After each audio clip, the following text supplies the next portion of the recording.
That's one, you listen to Nihal on the BBC Asian Network, and I want to know from you, should the government be campaigning against the idea of cousin marriages? Why? Because, according to some statistics, where there is a cousin marriage, there is a higher chance of the children to that marriage being born with some kind of genetic defect. Now, if that's true, then surely you should think twice before marrying your first cousin. Or if you are going to go through with it and marry your first cousin, then you should certainly have some kind of genetic testing done before deciding to have children. Is that the case? Or do you believe that the government is whipping up hysteria, that it is anti-Muslim, and that they have no business in interfering with family issues? 08459 440 445 is the number, or you can text me on 81869 and tell me what you think about this idea, the government campaigning against cousin marriages. My guests this afternoon are Dr. Taj Haragi, teacher of at the Muslim Education Centre of Oxford, and Mustafa Malik, who's Chief Executive for the Pakistan Youth and Community Association in Leicester. Good afternoon to you both, gentlemen. Good afternoon. Good afternoon. Dr. Haragi, if I could begin with you. People perhaps may confuse culture with religion with this. Would that be right, or is there a religious basis for this? Absolutely. I think there may be some religious basis for it. I mean, there are certain verses that talks about the fact which categories of women you can't marry and so forth.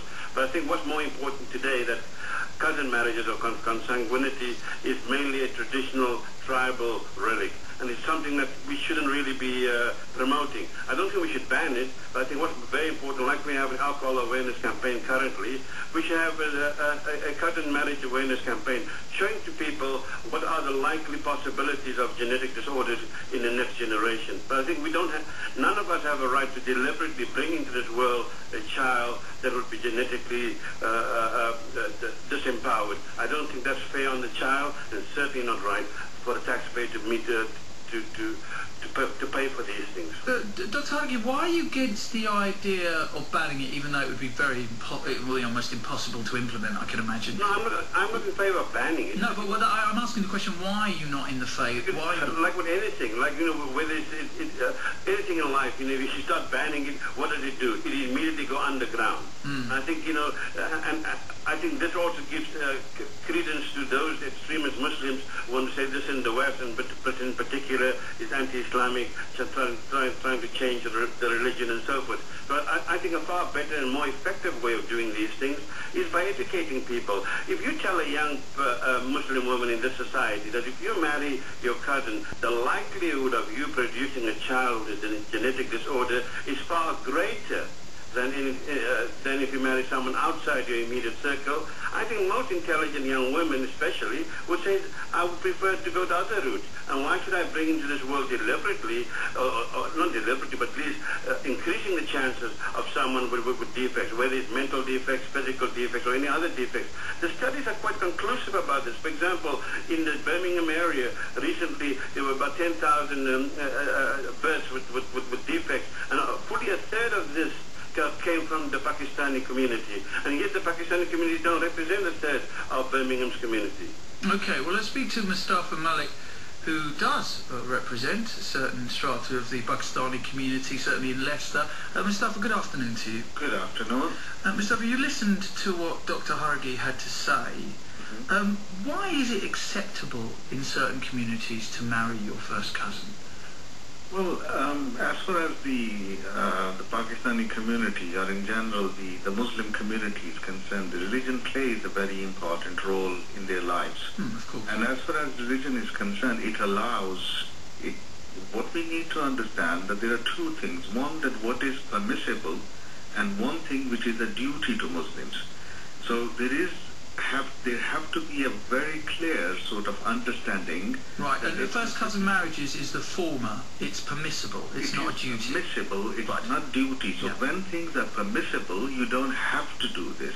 But as far as culture is concerned, and the communities living together in India with Hindus and all those, so the traditions were developed, and even before that, so if the traditions were developed that to marry within the families or within their tribes, which is, yes, it is permissible, but the problem occurs when the cousin marriages are continued from generation to generation, and they stay within the families because the recessive genes, they get together, and that's where the problem starts. So what we are saying that, yes, it is permissible, but we can't stop this. If religion has allowed something, you've got no right to stop this. The only thing what you need to do, that you need to create this awareness amongst the community that yes, it is permissible, but you don't have to do this. But Mustafa, if you don't mind me saying, it's permissible, but should you not, as Dr. Hargi is saying, is take more of a definite stand and actually campaign against it? If the likelihood of your children having genetic defects is heightened by the fact that you marry your first cousin, should you not, as a community leader, be saying to young people who are about to embark on a marriage to their own cousin, have you thought about this seriously? Do you have those kind of conversations? Well, we have had these sort of conversations, and we have got hundreds of examples in front of us where there are problems. But as I mentioned earlier, that within our family there are so many marriages which are sort of cousin marriages, but there are no problems. All what I'm trying to say that if it is one or twice, so in the family, if there is a marriage, that's fine. But the problem happens when it is continued from generation to generation. But then don't you have a duty to perhaps stop it now? If it has gone back 3 or 4 generations, for you as a community leader to say, have you looked into your family tree? You are at risk, because so far all you've spoke about is whether it's permissible or whether it's duty, and you said it's permissible. What you haven't said is whether you highlight the risks. Of course, that's exactly what I'm trying to say, that if it is happening, that we have to put a stop to that. But again, I'm just saying that... But how would you know? How would you personally, if you're speaking to someone, a young Pakistani, how would you know? If the weddings are happening, if the marriages are happening within the family, so after 2, 3, 4th generation, right, you would see that there are problems. You would see the children with all those abnormalities. And that's where people need to understand. They have to look into their tree, that whether their parents were cousins, or their parents were cousins. If it is happening again and again, then there is problem. But if it is first time it is happening, that the father and mother, they are from different families, and then within the cousin, if there is a marriage, you can't stop that, or you can't give a fatwa that it is forbidden or it is not allowed, because once the God has given you permission for something, nobody has got any right to say that no, this is wrong, or it is... Can I just come in? I think what's important... Okay, sorry, just let Mr. Malik finish his point, Dr. Hargi, and I'll bring you back in. Mr. Malik. Yeah, so what I'm saying that if it is permissible, you don't have to do this. But because of all those tribes and, that all those wrong things which came into this, that keeping wealth within the families, probably that was behind this idea. And keeping their girls within the family, that was the idea, tribe, So that is not permissible.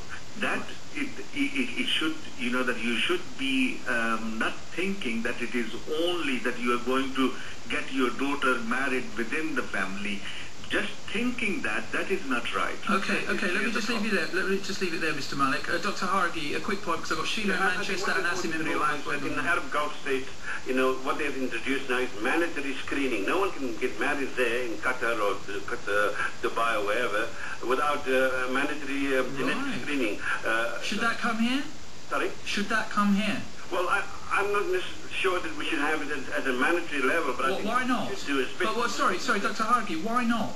Well, I think I mean, as Mr. Malik rightly pointed out, if something is within religion is permissible, then I think you're treading on dangerous ground there. Well, I think what we should do is... This is a legal requirement. Every doctor should counsel any person who's coming to him or her and say, listen, I'm about to get married to my cousin. What is the situation, medically speaking, genetically speaking? And I think once you give this kind of proof to the prospective couple, and say, listen, the likelihood is A, B, and C, or whatever the case may be, I think many people, this will be a far greater and far more effective way of dealing with this problem. But the problem is, Doctor,